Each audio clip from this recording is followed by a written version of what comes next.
ছাত্র দলের প্যানেল থেকে প্রার্থিতা করছেন। প্রশ্ন আপনার কাছে একটাই, অথবা আপনি সম্পূরক উত্তরও দিতে পারেন যা আলোচনায় এসছে।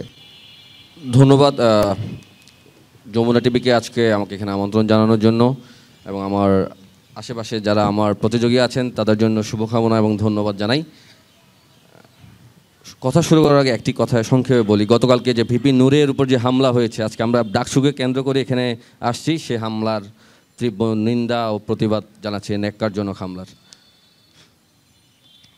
বাংলাদেশ জাতীয়তাবাদী ছাত্রদল একটি সংগঠন হিসেবে মুক্তিযুদ্ধ ও গণতান্ত্রিক যে সকল আন্দোলন হয়েছে সকল আন্দোলনের ইতিহাসকে ধারণ করে, লালন করে। গত জুলাই আগস্ট আন্দোলনে আমরা দেখেছি, আমি প্রথমে নারীদের কথা দিয়ে শুরু করি, যেহেতু আমার পাশে দুজন নারী আছেন, নারীদের কথা দিয়েই শুরু করি। জুলাই আগস্ট আন্দোলনে 14ই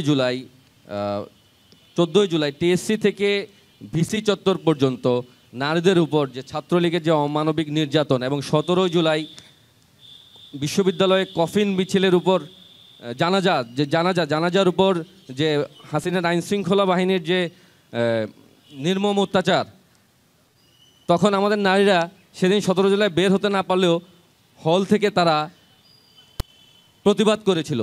তো তাদের প্রতি সম্মান ও শ্রদ্ধা জানিয়ে আমি যদি নির্বাচিত হই, সে নারীদের প্রতি শ্রদ্ধা ও সম্মান জানিয়ে টিএসসির মোড় থেকে ভিসি চত্বর পর্যন্ত সে রোডটিকে আমি জুলাই সাহসিকা সরণি নামে প্রস্তাব করব। রোডের নাম যাতে হয় জুলাই সাহসিকা সরণি।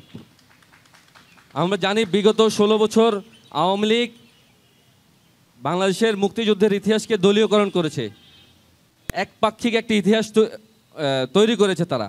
সুতরাং আমি যদি নির্বাচিত হই, দলীয় ইতিহাসের বাইরে গিয়ে বাংলাদেশের মহান মুক্তিযুদ্ধ, স্বাধীনতা সংগ্রাম ও বিভিন্ন গণতান্ত্রিক আন্দোলনের ইতিহাসকে সঠিক ও আসল ইতিহাস ঢাকা বিশ্ববিদ্যালয়ের ছাত্রদের মাঝে তুলে ধরব এবং দেশব্যাপী তা প্রচার করার ব্যবস্থা গ্রহণ করব।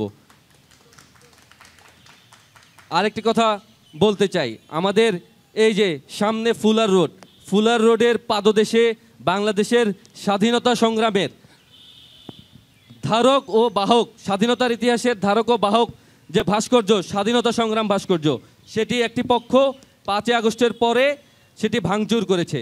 আমরা যদি নির্বাচিত হই, স্বাধীনতা 3 মাসের মধ্যে এই স্বাধীনতা সংগ্রাম ভাস্কর্য হয় পুনর্নির্মাণ করব, না হয় সংস্কার করব। জি।